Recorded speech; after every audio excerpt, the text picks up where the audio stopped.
Kanalıma, mutfağıma hoş geldiniz. Bugün sizlerle sofraya meze yapacağız. Haydari, e, bir yemek kaşığı tereyağımızı tavamızın içine aldık. Ocağımızda yaktık.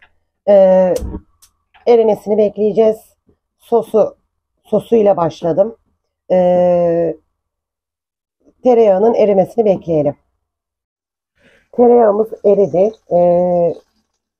Bir tatlı kaşığı kadar nane dökelim içine ve bir tatlı kaşığı kadar da pul biber dökelim. Onları kavuralım kokusu çıkana kadar. Tereyağımız, sosumuz oldu. Soğumaya bırakalım. Şimdi diğer malzemelere geçelim.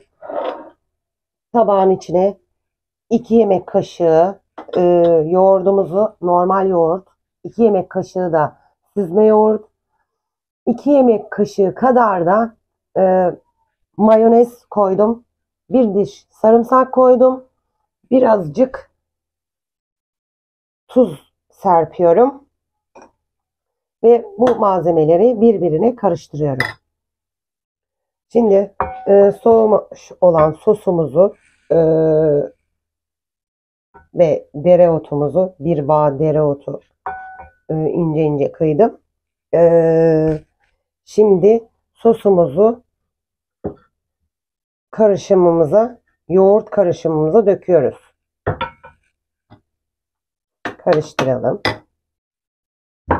Karıştırmış olduğumuz yoğurt ve nane sosunu içine dereotlarımızı karıştıralım.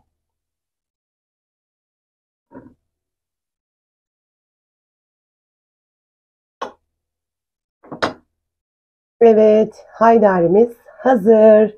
Deneyecek olanlara afiyet olsun. Kanalımıza abone değilseniz abone olmanızı rica ediyorum. Desteklerinizi bekliyorum kısacası. Bir dahaki videoda görüşmek üzere. Bay bay.